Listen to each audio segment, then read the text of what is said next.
예수님에게 회복을 기대하고 왔는데 예수님께서 자녀의 떡을 개들에게 줌이 마땅하지 않다고 개 취급을 당했습니다. 그런데 그 수르보니게 여인은 개들도 주인의 상에서 떨어지는 부스러기를 먹습니다. 주님은 그 여자의 믿음을 칭찬했습니다. 여러분, 정말 주님이 주시는 회복을 사모하십니까? 아니면 난 그냥 이렇게 살아도 괜찮아, 잘 살고 있어, 이렇게 생각이 드십니까? 저는 사실 오늘 사경회를 앞두고 조용히 그런 기도를 드렸습니다. 하나님, 정말 회복을 원하는, 그리고 하나님이 회복을 주시기를 원하시는 그런 사람들이 오늘 이 자리에 앉아 있기를 원합니다. 하나님, 회복은 하나님이 주십니다. 어쩌면 주님이 우리에게 아무런 은혜를 주시지 않아도 괜찮은 그런 존재지만, 주님, 제가 수르보니게의 여인처럼 그런 마음으로 주 앞에 나아갑니다. 개들도 주인의 상에서 떨어지는 부스러기를 먹나이다.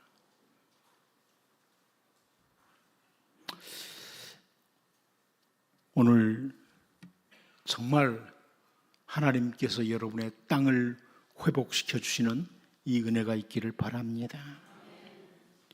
먼저 오늘은 다윗이 하나님 앞에서 올바로 살기로 다짐하는 시편 101편의 일부분을 살펴보려고 싶습니다.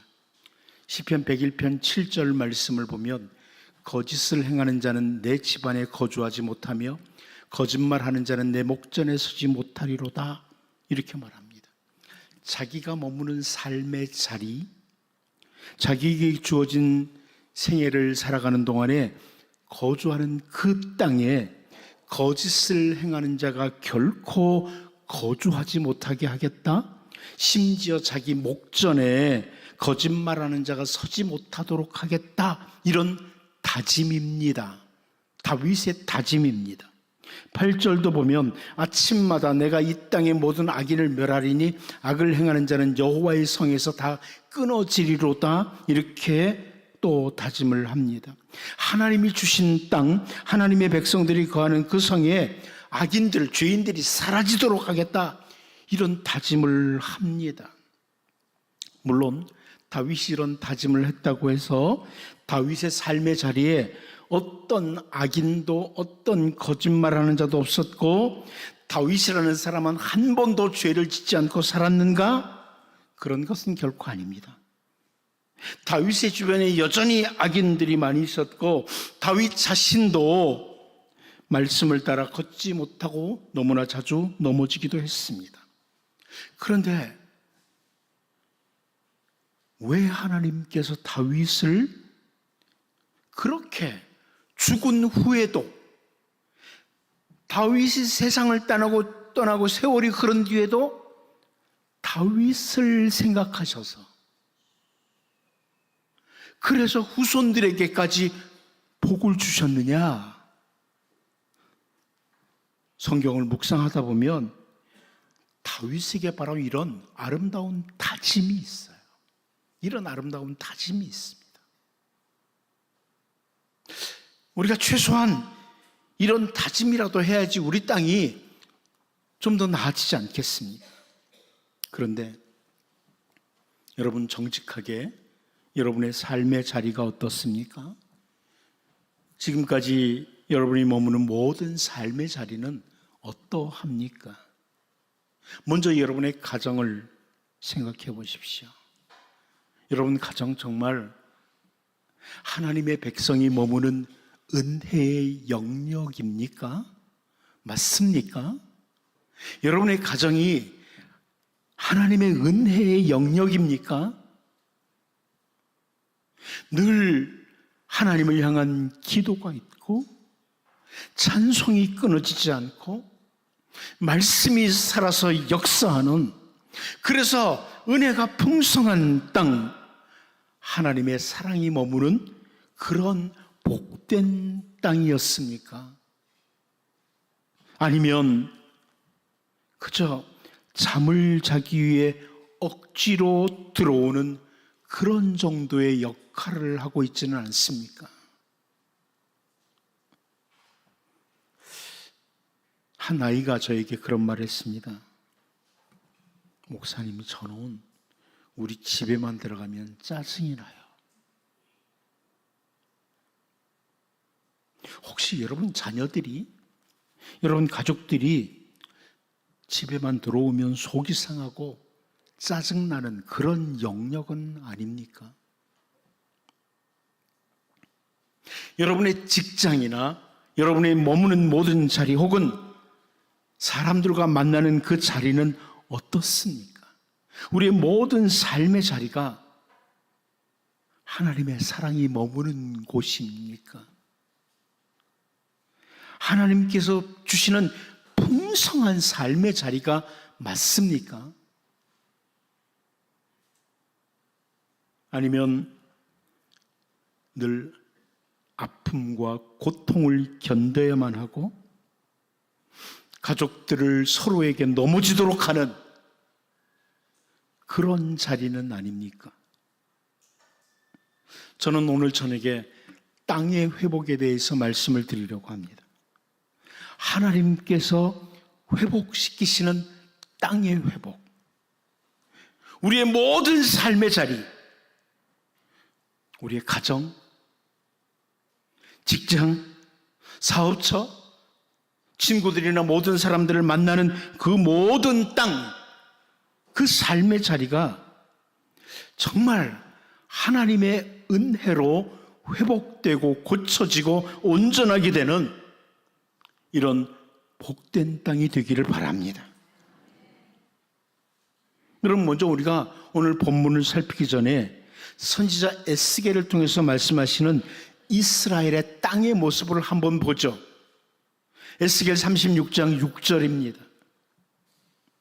그러므로 너는 이스라엘 땅에 대하여 예언하되 그 산들과 맷뿌리들과 시내들과 골짜기들에 관하여 이르기를 주 여호와께서 이같이 말씀하시기를 내가 내 질투와 내 분노로 말하였나니 이는 너희가 이방의 수치를 당하였음이라. 자, 이렇게 표현을 해주고 있습니다. 이스라엘 땅, 그 이스라엘에 있는 산들, 맷뿌리란 말은 산의 봉우리나 등성의 가장 높은 꼭대기를 가리키는 말입니다. 시내와 골짜기가 이방의 수치를 당한 땅이 되었다. 우리가 잘 아는 형편입니다. 여러분, 이 에스겔 36장은 선지자 에스겔이 주전 586년경에 받은 메시지입니다. 주전 586년 떠오르는 것 있습니까? 남쪽 유다가 바빌로니아 제국에게 멸망당하던 해입니다. 이 말씀 에스겔 36장은 주전 586년경에 받은 말씀이에요. 선지자 에스겔은 보로지에 여호야김 왕 때 끌려왔죠. 그런데 처음 하나님이 주시는 비전을 보던 때 에스겔 1장이죠. 에스겔 1장은 주전 593년경입니다. 그리고 세월이 조금 지난 후에 바벨론 포로지에 와서 시간이 흘러서 유다의 마지막 왕 시드기야와 함께 바벨론에게 완전히 멸망을 당하던 때에 오늘 본문 말씀을 받게 됩니다. 예루살렘이 초토화되던 때입니다. 바빌로니아 제국에서 완전히 초토화되던 그때의 모습이에요. 이스라엘 땅들이 이방의 수치를 당하였습니다. 이스라엘 모든 땅이 수욕을 당하던 때였다. 그런데 그 땅, 수욕을 당하던 땅이 이제 하나님의 일하심으로 회복될 것을 말씀하시고 계십니다. 저는 오늘 말씀을 우리가 함께 살펴보면서 정말 내가 머무는 땅이 회복되도록, 고쳐지도록, 온전하게 되도록 기도할 수 있기를 바랍니다. 여러분, 말씀을 듣는 중에 또 혹은 기도하는 중에 정말 하나님의 일하심이 나타나도록 사모하시기 바랍니다. 여러분 어떤 마음으로 임하셨는지 모르지만 저는 강단에 올라와서 앉아서 기도하면서 그렇게 기도했습니다. 하나님, 말씀이 선포되는 중에 성령님 이들의 땅을 만져 주옵소서. 제가 그렇게 강단에서 기도했습니다. 우리의 가정, 우리의 직장, 우리가 사람을 만나는 모든 자리, 모든 삶의 자리가 이방의 수치를 당하는, 수욕을 당하는 땅, 그런 땅이 아니라 하나님의 은혜의 땅으로,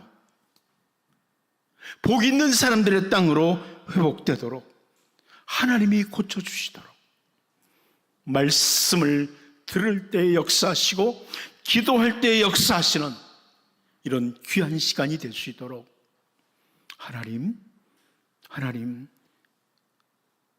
불쌍히 여기시고 일하여 주옵소서.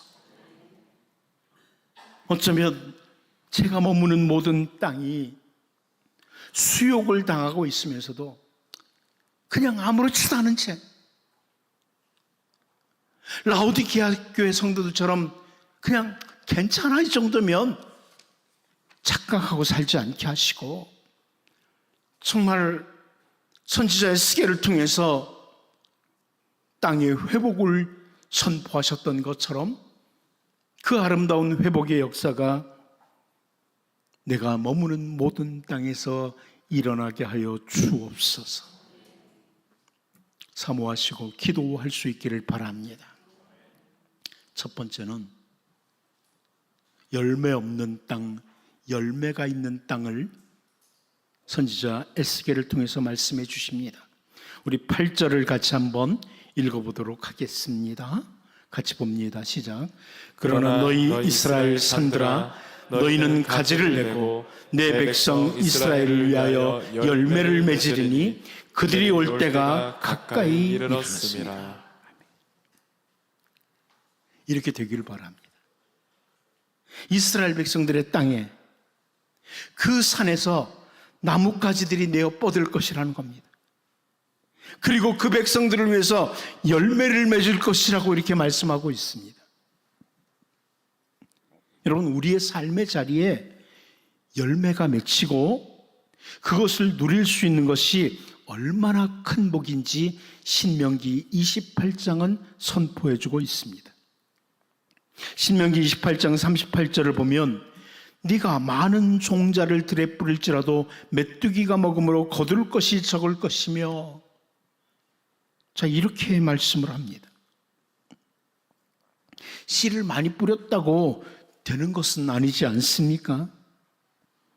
어느 정도 자랐을 때 메뚜기가 와서 다 먹어버리면 수고의 열매가 없는 겁니다. 39절도 보면요, 내가 포도원을 심고 가꿀지라도 벌레가 먹음으로 포도를 따지 못하고 포도주를 마시지 못할 것이며 그럽니다. 포도원을 만들어서 정말 애를 썼는데 벌레가 와서 다 먹어버렸다는 겁니다. 제가 아는 어떤 사람은 정말 인생을 살면서 얼마나 고생하는지 모릅니다. 너무나 돈 버는 일이 바빠서 주일날도 예배를 드리지 못할 정도입니다. 제가 오늘 새벽에 주일 성수의 중요성을 말씀드렸습니다. 정말 조금 몇 명 안 나왔어요. 저는 수련회라 꽉 찰 줄 알았더니 몇 명 안 나왔는데 저는 굉장히 중요한 말씀을 전했거든요. 주일 성수의 중요성. 그런데 바빠서 예배도 못 드리는 사람들이 참 많지요, 주일날. 근데 그 사람이 어느 날 몸에 이상이 생겨서 병원에 가보면 그동안 애를 써서 벌어놓은 모든 돈 병원비로 다 끝나버립니다. 또 병원비로 끝나고. 그걸 제가 계속 봤어요. 포도를 심었는데 벌레가 먹는 것과 비슷합니다. 40절도 보면요, 내 모든 경내에 감람나무가 있을지라도 그 열매가 떨어지므로 그 기름을 내 몸에 바르지 못할 것이며 그럽니다. 기껏 감람나무에 열매가 맺혀졌는데 떨어져 버리는 거예요. 전혀 쓸모없는 열매가 되고 마는 겁니다. 여러분, 우리의 삶의 자리에서 수고하고 그 열매를 먹을 수 있도록 하는 것, 하나님께서 주시는 큰 복입니다. 수고하고 열매가 있도록 하는 것, 큰 복입니다. 여러분, 자녀들을 위해서 기도 많이 하시죠? 예? 손주들을 위해서. 여기 연세 드신 분들은 저에게 기도 부탁도 하잖아요. 공부 잘해서 좋은 대학 가게 해주세요. 그런데요, 정말 아이들이 열심히 합니다. 수고해요. 수고했는데 결과가 없어요. 그런데 그 수고했는데 열매가 있도록 돼야 되잖아요. 그죠? 여러분 어때요? 자녀들에서 엄청나게 투자 잘 하시잖아요. 근데 수고의 열매가 없으면 그거 어떡할 거예요? 수고의 열매가 있다는 것은 복이에요. 이것은 모든 영역에서 마찬가지예요. 여러분의 땅에, 여러분이 머무는 땅에 수고의 열매가 있어야 됩니다. 시편 128편 1절 2절을 볼까요? 여호와를 경외하며 그의 길을 걷는 자마다 복이 있도다. 네가 네 손이 수고한 대로 먹을 것이라. 네가 복되고 형통하리로다. 손이 수고한 대로 먹을 수 있는 것, 누릴 수 있도록 하시는 것, 그것은 하나님께서 우리에게 주시는 아름다운 복입니다. 그런데 오늘 본문에서 산들이 나뭇가지를 내고 백성들을 위해서 과실을 맺도록 하시는 것, 이것은 하나님이 주시는 귀중한 복이고 결국 이것은 하나님께서 삶의 자리를 회복시키시겠다는 거예요. 삶의 자리를 회복시키겠다는 겁니다. 여러분, 여러분의 땅에 열매가 있도록, 땅이 회복되도록 기도하시기를 바랍니다. 열매가 있는 땅이에요. 여러분의 가정이, 직장이, 여러분이 머무는 모든 자리가 열매가 있도록, 여러분의 자녀들이 한 가정에 있잖아요. 열매가 있도록 기도하셔야 됩니다. 주님, 우리의 땅을 고쳐주옵소서. 고쳐주옵소서. 고치실 분은 주님밖에 없어요. 그러면 언제 그런 회복이, 삶의 자리에 회복이 있느냐? 오늘 본문으로 다시 돌아와서 9절을 보면 내가 돌이켜 너희와 함께 하리니 사람이 너희를 갈고 심을 것이며 그럽니다. 여기 너희라는 것은 이스라엘 땅을 가리켜요. 내가 돌이켜, 주님께서 돌이켜서 너희와 이스라엘 땅과 함께 하겠다. 우리의 땅에 하나님이 함께 계시면서 갈고 심을 것이다, 사람들이. 그러니까 결국 언제 우리의 땅이 회복되느냐? 하나님이 함께 하실 때입니다. 이 하나님이 함께 하신다는 것은 하나님께서 우리를 향하여 얼굴빛을 비추어 주실 때를 가리켜요.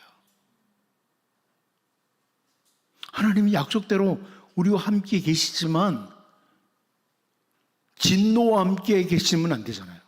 하나님의 얼굴빛을 비춰주실 때, 우리의 삶의 자리에서 우리의 손을 붙들고 동행하실 때, 우리가 갈고 심는 모든 것들이 열매들로 나타나는 겁니다. 주의 얼굴 비추실 때, 주님의 얼굴빛을 비추신다는 것은 우리의 땅을 고치시는 겁니다. 여러분, 우리의 모든 삶의 자리에 하나님이 함께 계신다? 다른 표현으로 그 얼굴빛을 비춰주신다는 것, 이것은 너무나 귀중한 복입니다. 그래서 하나님께서는 광야길을 걸어가는 이스라엘 백성들을 위해서 대제사장 아론에게 그렇게 축복하도록 해요. 그렇게 축복하라고 해요. 하나님께서 얼굴을 향하여 너희들에게 드셔서 그 얼굴빛을 비춰주시기를 원하며, 그게 복이에요. 복이 있는 땅이 되는 겁니다. 여러분, 정말 귀중한 기도 제목입니다. 우리의 삶의 자리에 먼저 주님이 계심을 확인하고 살도록 기도하셔야 됩니다. 주님 계십니다. 이걸 확인할 때 얼굴빛이 비춰져요. 주님이 계십니다. 마치 주님이 안 계신 것처럼 여러분이 머무는, 가족들이 머무는 그 장막, 삶의 처소로 사용해서는 안 된다는 겁니다. 안 된다는 겁니다. 제가 전에 새로 이사한 집에 가서 신방을 하면서 그런 말을 했습니다. 지금도 기억이 나는데, 참 집이 좋습니다. 그런데 이곳에서 매일 저녁 술을 마시면 이 새로운 집은 술집이 됩니다. 저녁마다 모여서 고스톱 치면 이 집은 도박장이 됩니다. 그런데 이 집에서 늘 함께 모여서 하나님을 찬양하고 함께 기도하고 함께 말씀을 나누고 그리스도의 사랑을 나누면 이 집이 성전이 됩니다. 여러분 가정이 성전이 되도록 하셔야 됩니다. 성전은 주님이 임재하실 때 성전이에요. 이 건물이 성전이 아니에요. 이건 교회당이에요. 우리가 함께 모여서, 자, 우리 반으로 나눠서 이쪽 팀하고 이쪽 팀하고 싸우고 있으면 여기는 뭐죠? 싸움터예요. 성전이 아니에요. 사람들이, 우리 한국교회 성도들이 건물을 성전이라고 착각하는데 건물은 성전이 아니에요. 주님이 임재하실 때 성전이에요. 주님이 여러분 가정에 임재하시면 성전이 됩니다. 주님이 계시도록 해야 돼요. 주님이 계시도록. 그러니까 조금 부부싸움도 조금 자제하셔야 돼요. 싸우려면 나가서 싸우세요. 왜냐하면 싸움터가 됩니다. 집이. 맞죠? 싸움터가 돼요. 여러분들이 머무는 그 장막에서, 가족들이 머무는 곳에서 누군가를 험담하고 있다고 생각해 봅시다. 하나님 거기 계시는 게 맞다면 귀를 만드신 하나님께서 여러분이 험담하는 그 말을 편안하게 듣고 계시겠습니까? 아이고, 니네들 말하는 거 참 좋은데 그러시겠습니까? 하나님이 함께 계시기에 불편한 거예요. 유다 백성들이 하나님이 만드시고 허락하신 그 약속의 땅에서 하나님이 그 땅에 임재해 계심에도 불구하고 우상을 만들어 놓고 우상 숭배에 빠졌습니다. 하나님이 거기서 편안하셨겠습니까? 그 이스라엘 땅에서 편안하셨겠습니까? 여러분, 우리의 삶의 자리가, 우리의 가정이, 우리의 직장이, 사람들을 만나는 그 자리가, 그 모든 삶의 자리가 하나님이 기쁘게 동행하시도록 이렇게 삶의 자리를 만들어갈 때 회복이 일어납니다. 하나님이 계실 때, 하나님이 얼굴빛을 비추시도록 이렇게 만들어갈 때 잘 안 되죠. 다짐하셔야 됩니다. 다윗처럼 다짐하셔야 됩니다. 그러면 과실을 맺습니다. 그 모든 삶의 자리에서 열매가 맺혀지는 겁니다. 여러분 잘 아는 것처럼 스펄전 목사님이 감사할 때 새로운 감사거리가 생긴다고 가정에서 계속 한번 감사해 보십시오. 그 가정에 감사거리가 풍성해질 겁니다. 매튜 헨리 목사님의 유명한 이야기 있지 않습니까? 길을 가다가 강도를 만났어요. 다 빼앗겼습니다. 그런데 매튜 헨리 목사님이 하나님 감사합니다. 같이 동행했던 그 사람이 뭐가 감사해요 지금? 그때 매튜 헨리 목사님이 다 빼앗아갔는데 내 생명은 빼앗아가지 않았어요. 얼마나 감사해요. 감사했다고 그래요. 여러분, 여러분이 머무는 자리를 바꾸기 위해서는 하나님이 기쁘게 동행하시도록, 하나님이 얼굴빛을 비추어 주실 수 있도록, 하나님 기쁜 마음으로 함께 임재해 계실 수 있도록 그렇게 변화를 가져오도록 다짐하셔야 됩니다. 우리 스스로 속는 것처럼 어리석은 게 없습니다. 정말 나의 삶의 자리는 그동안 열매가 있는 삶이냐 아닌가를 잘 살펴보셔야 돼요. 여러분, 예레미야 선지자 때 일어난 일을 한번 보십시오.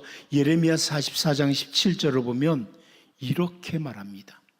우리 입에서 낸 모든 말을 반드시 실행하여 우리가 본래 하던 것, 곧 우리와 우리 선조와 우리 왕들과 우리 고관들이 유다 성읍들과 예루살렘 거리에서 하던 대로 하늘의 여왕에게 분향하고 그 앞에 전제를 드리리라. 그때에는 우리가 먹을 것이 풍부하며 복을 받고 재난을 당하지 아니하였더니, 자, 이렇게 말합니다.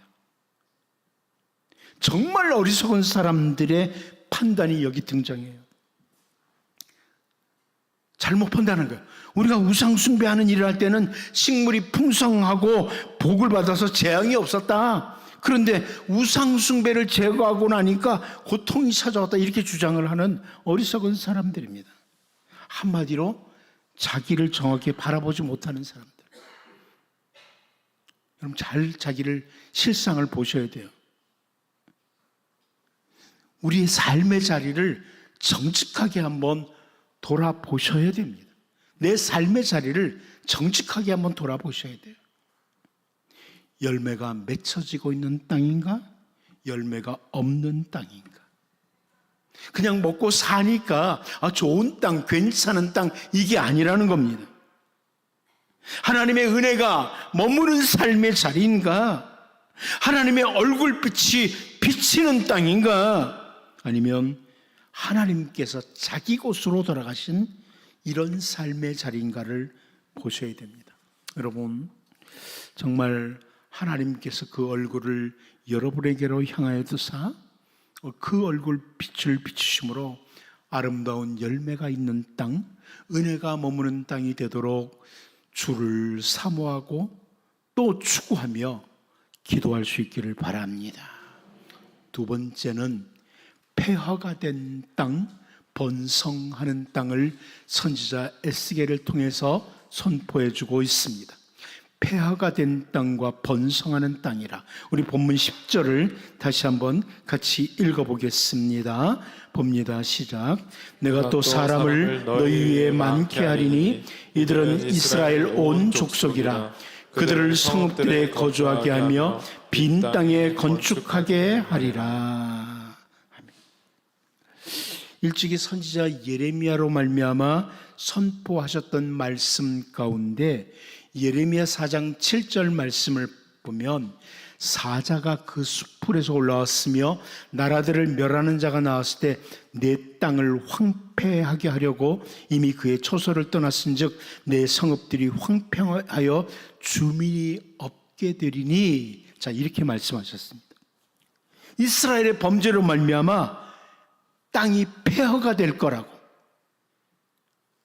성읍이 황폐해서 주민이 없어지는 땅에 대한 선포입니다. 그런데 오늘 본문에 뭐라고 말씀하세요? 그 땅 위에 사람이 많게 하겠다. 오늘 본문을 보면 그 땅 위에 사람이 많게 하도록 하겠다. 그리고 그 황폐하였던 땅에 건축이 시작된다. 자, 이렇게 말씀을 해주고 있습니다. 사람이 많아지고 건축이 시작된다. 오늘 본문 11절 말씀도 보면 내가 너희 위에 사람과 짐승을 많게 하되 그들의 수가 많고 번성하게 할 것이라. 너희 전 지위대로 사람이 거주하게 하여 너희를 처음보다 낮게 대우하리니 내가 여호와인 줄을 너희가 알리라. 이렇게 말씀합니다. 11절에서는 사람과 짐승, 다시 말하면 가축들이 많아질 것을 말씀합니다. 들짐승들만 우글거리던 그 땅에 이제는 소떼와 양떼들이 많아질 것을 선포하는 거예요. 이것은 바로 하나님께서 예루살렘을 회복시키신다는 말씀. 이제는 더 이상 폐허의 땅으로 끌고 가지 아니하시고 회복의 땅으로, 번성하는 땅으로 시작하신다는 말씀입니다. 예루살렘에 짐승이 많아지는 것, 이건 큰 복이라는 겁니다. 근데 우리가 참 여기서 재미있게 짚고 지나갈 것은, 먼저 우리가 첫 번째 대지에서 봤던 것처럼 산들이 가지를 내고 그 백성들을 위해 과실을 맺은 후에, 과실이 풍성한 뒤에 사람들과 짐승들이 많아지도록 한다는 겁니다. 아무것도 없는 땅에, 먹을 것도 없는 땅에 사람만 많게 하시는 것이 아니라 먼저 8절 9절에서 과실이 있도록 하고 그 뒤에 사람과 짐승을 번성하게 하시겠다고 지금 약속해 주시고 계십니다. 그런데 다시 오늘 본문으로 돌아와서 11절 뒷부분을 보면 너희 전 지위대로 사람이 거주하게 하여 너희를 처음보다 낮게 대우하리니 내가 여호와인 줄을 너희가 알리라. 자, 이렇게 말씀을 합니다. 무슨 말씀이에요? 전 지위대로 바빌로니아 제국에 의해서 멸망을 당하기 전과 같이, 폐허의 땅이 되기 전과 같이 회복시키시겠다. 그런데 한 걸음 더 나아갑니다. 너희를 처음보다 낮게 대접하리니, 더 좋게 해주신다. 유다 백성들이 회개하고 돌아온 후에는 하나님께서 이전보다 더 사랑하시겠다, 이 말씀입니다. 근데 여러분, 여기 10절과 11절에 되풀이되면서 강조하는 표현이 있습니다. 내가입니다. 내가 사람과 짐승이 많아지는 번성함, 이것이 사람에게 달린 것이 아니고 하나님께 달려있다는 겁니다. 하나님께 달려있다는 겁니다. 많은 사람들이 자기들의 실력에 의해서 사람도 많아지고 육축도 많아질 것처럼 그렇게 살아가는 세상이에요. 우리에게 달렸지, 이렇게 생각을 합니다. 그래서 사람들은 점점 온갖 수단과 방법만 늘어갑니다. 인생을 오래 살면 오래 살수록 수단과 방법이 더 늘어나요. 그런데 여러분 기억하십시오. 우리의 수단과 방법은 우리를 번성하게 하지 못합니다. 그러므로 정말 주님을 아는 사람은 주님을 의지합니다. 여러분 다윗의 고백 같이 한번 볼까요? 시편 9편 10절입니다. 같이 한번 읽어보겠습니다. 봅니다. 시작. 여호와여, 주의 이름을 아는 자는 주를 의지하오리니 이는 주를 찾는 자들을 버리지 아니하심이니이다. 아멘. 여러분 여기 보면 주의 이름을 아는 자, 주를 찾는 자 같은 표현입니다. 정말 주님의 이름을 아는 자는 주님을 찾는 자입니다. 그리고 또 주님을 의지하는 자입니다. 이게 지금 주님의 이름을 아는 자, 주님을 의지하는 자, 주를 찾는 자 같은 사람이에요.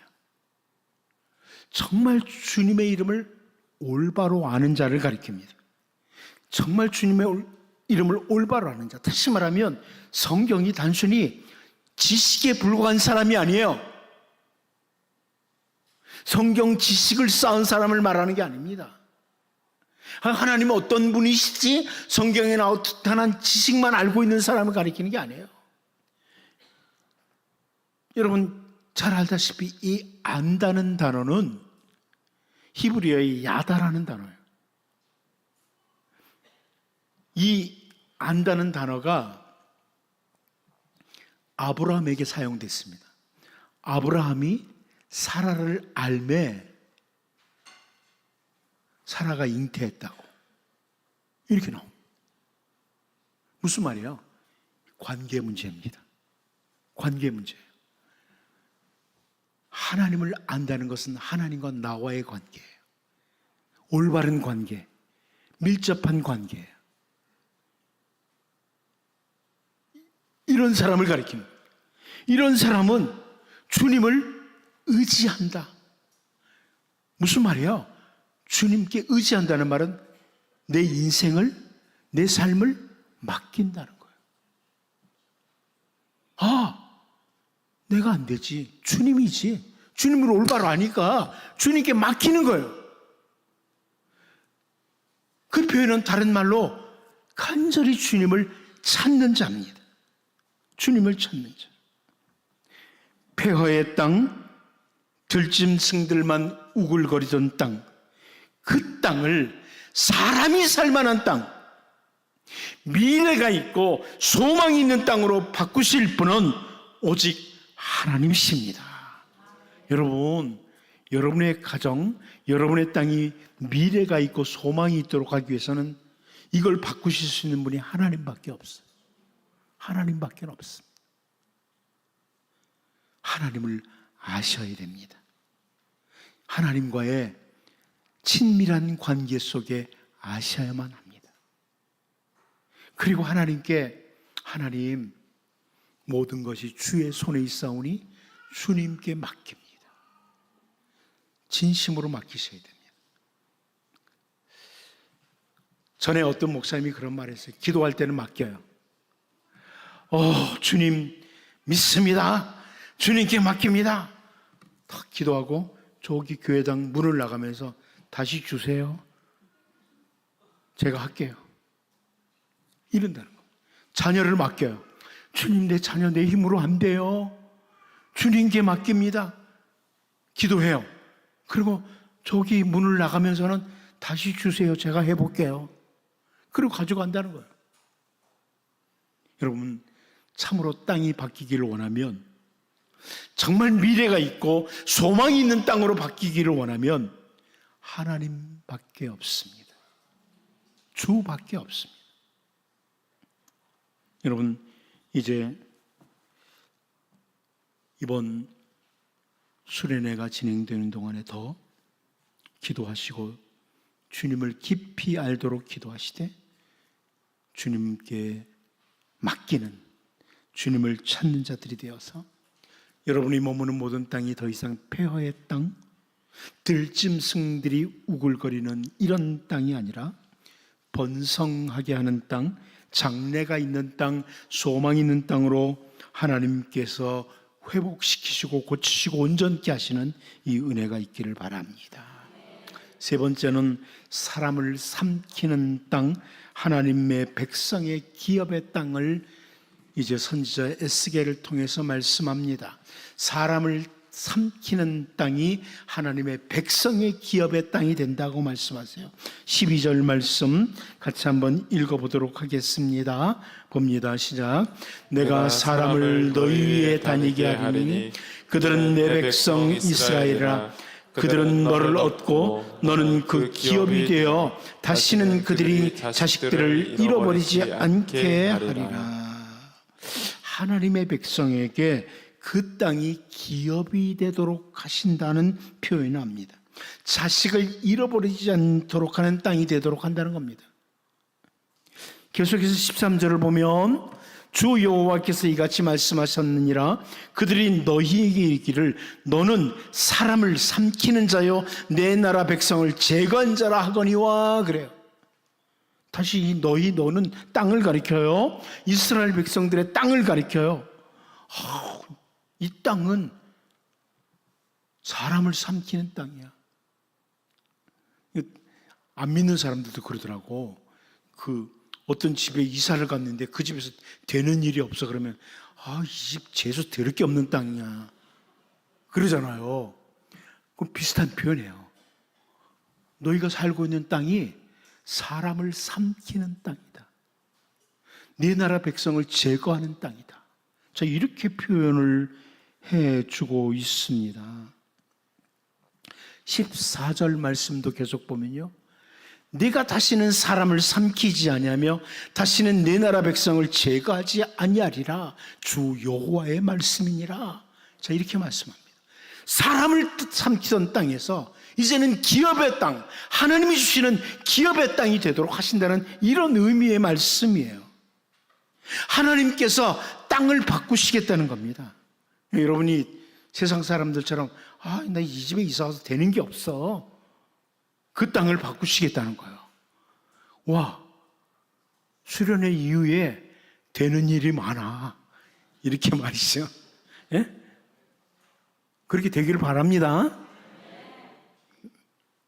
난 이 집에 시집 와가지고 되는 게 없어, 그게 아니고 그 집을 바꿔야죠. 맞죠?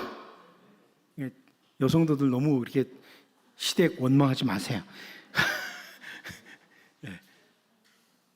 이 집에 와서 되는 게 없는 게 아니라 되는 땅으로 바꿔야죠. 그렇게 바꾸도록 하는 겁니다. 하나님께서 땅을 바꾸시면 바뀌는 거예요. 복된 땅으로, 은혜의 땅으로 바뀌는 거예요. 고치시고 온전하게 하시는 거예요. 다시는 사람을 삼키지도 않고 이스라엘 백성들을 제하지도 않는 땅으로 바꾼다, 이렇게 말씀합니다. 여러분, 여기 사람을 삼키는 땅이라는 표현 보면서 탁 떠오르는 사건 있죠. 가데스 바네아 사건.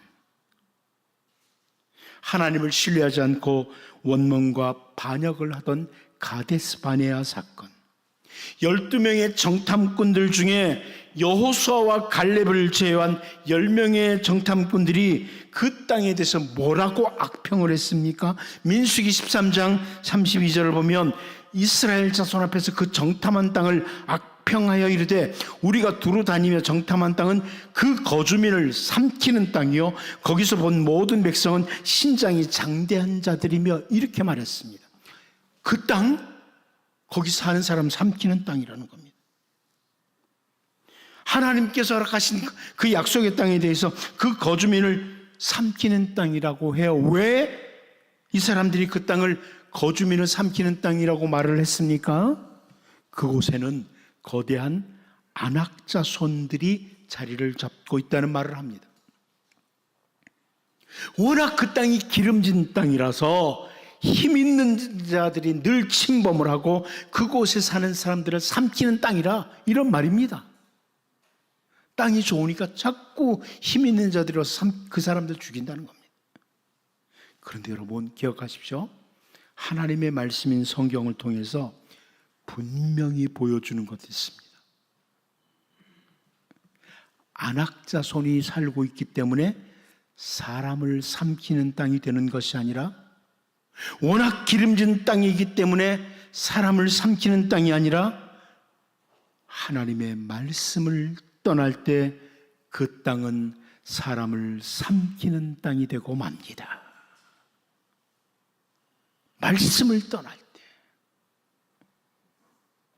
오늘 본문에서 하나님은 그 사람을 삼키는 땅이 변해서 고침을 받아서 하나님의 백성의 기업의 땅으로 바꾸시겠다, 온전케 하시겠다, 회복을 말씀하시는 겁니다.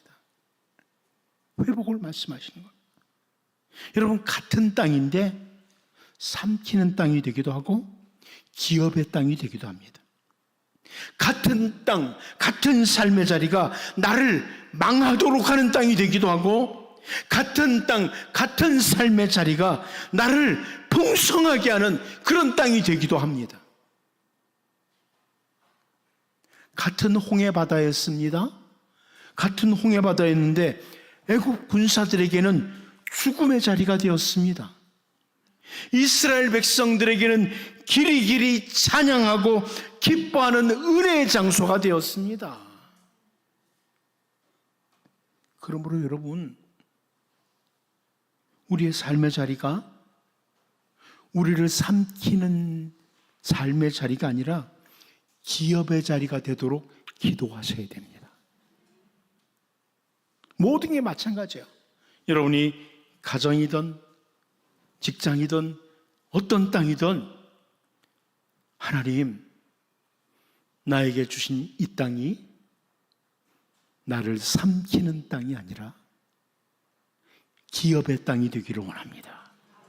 기도하셔야 돼요. 기도하셔야 돼요.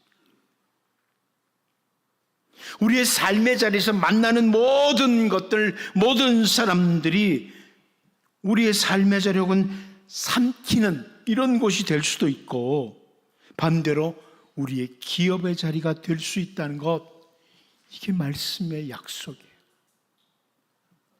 어떤 이는 건강한 것이 복이 될 수 있습니다. 그죠? 건강하십니까? 그게 복이 될 수 있어요. 근데 어떤 사람은 건강함이 오히려 자기를 삼키는 화가 될 수 있습니다. 기억하십시오. 아유, 저 사람 차라리 건강하지 않고 아팠으면 저런 죄는 안 짓고 살았지. 그런 사람 있잖아요. 있지요? 없어요? 건강해서 화인 사람 있잖아요. 있어요. 어떤 사람에게는 물질이 자기를 삼켜버리는 화가 될 수도 있고, 어떤 사람에게는 하나님이 주신 그 물질이 아름다운 기업이 될 수도 있습니다. 이제 여러분 가정, 직업, 모든 것, 모든 땅이 나를, 우리 가족들을 삼키는 땅이 아니라 정말 하나님의 아름다운 기업의 땅이 될 수 있도록 기도할 수 있기를 바랍니다. 마지막 한 가지 더 보겠습니다. 넘어뜨리는 땅, 세우는 땅입니다. 하나님께서 에스겔을 통해서 넘어뜨리는 땅, 세우는 땅을 말씀하시죠. 15절 같이 한번 읽어보겠습니다. 봅니다. 시작. 내가 또 너를 여러 나라의 수치를 듣지 아니하게 하며 만민의 비방을 다시 받지 아니하게 하며 네 나라 백성을 다시 넘어뜨리지 아니하게 하리라. 주 여호와의 말씀이니라 하셨다. 하나님께서 그 택한 백성들에게 은혜로 주신 땅, 그 약속의 땅이 열국의 수욕이 되고 비방의 대상이 되었습니다. 열왕기상 9장 7절에서 말씀하신 것처럼 내가 이스라엘을 내가 그들에게 준 땅에서 끊어버릴 것이요 내 이름을 위하여 내가 거룩하게 구별한 이 성전이라도 내 앞에서 던져버리리니 이스라엘은 모든 민족 가운데서 속담거리와 이야기거리가 될 것이며 그랬습니다. 솔로몬과 함께 아름답게 성전을 건축해서도 하나님의 말씀을 놓쳐버린다면 그 성전은 하나님 앞에서 던진 바가 된다. 모든 민족 가운데 속담거리, 이야기거리가 된다고 말씀하신 것처럼 그 땅은 그 백성들을 넘어뜨리는 땅이 되고 말았습니다. 넘어뜨리는 땅이에요. 하지만 오늘 본문에서 직접적인 언급은 하지 않지만 다시는 넘어뜨리는 땅이 되지 않도록 하신다. 다른 표현으로 이제는 그 땅에 그 백성을 든든히 세우는 땅이 된다는 말씀입니다. 우리가 기억해야 됩니다. 같은 땅이에요. 어떤 땅은 같은 땅인데 우리를 넘어뜨리는 땅이 되기도 하고 우리를 세우는 땅이 되기도 합니다. 여러분, 이스라엘 왕들, 많은 왕들이 왕이라는 자리, 그 땅에서 넘어졌습니다. 우리가 열왕기나 역대기를 보다 보면 많은 왕들이 왕의 자리에서 넘어졌어요. 그런가 하면 어떤 사람은 그 왕의 자리에서 하나님께서 높이시고 귀하게 세우는 자리로 그렇게 세워졌습니다. 예수님 때문에 넘어지는 사람들이 있습니다. 그런가 하면 예수님은 우리를 든든히 세워주시기도 하십니다. 바리새인들은 예수님 때문에 넘어졌습니다. 그러나 오히려 창기와 세리들 그리고 저 갈릴리 촌부들은 예수님 때문에 하나님 나라 백성으로 든든히 섰습니다. 고린도전서 1장 18절 말씀이죠. 십자가의 도가 멸망하는 자들에게는 미련한 것이요 구원을 받는 우리에게는 하나님의 능력이라. 결국 십자가의 도가 어떤 이들은 넘어지게 하고 우리들에게는 하나님의 능력입니다. 어떤 사람이 직장이 없어서 참 많이 기도했습니다. 하나님께서 기도를 들으시고 직장을 허락해 주셨습니다. 처음에 너무너무 감사하죠. 그 직장에서 이 일 저 일로 생활이 나태해지기 시작합니다. 직장의 회식 자리에서 처음에는 거부하다 이제 점점 술도 마시기 시작합니다. 그리고 그 직장으로 인해 점점 하나님의 사람으로서 거리가 멀어집니다. 그 직장이라는 그 삶의 자리가 그에게 그를 넘어뜨리는 자리가 되고 말았습니다. 결혼이라는 것, 하나님이 주신 복된 것입니다. 그런데 어떤 이들은 결혼하고 넘어집니다. 결혼하고 넘어집니다. 우리의 삶의 자리에 이런 예가 너무나 많습니다. 여러분, 이번에 우리의 땅의 회복을 위해서 기도하시는데 우리의 모든 삶의 자리가 우리 가족들을 넘어뜨리는 자리가 아니라 든든히 세우는 자리가 되도록 하나님 우리를 세우시는 자리가 되게 하옵소서. 그래서 삶을 아름답게 인도하시도록 이번 수련회와 함께 우리를 고치시는 하나님, 우리를 온전하게 하신 하나님께 기도할 수 있기를 바랍니다.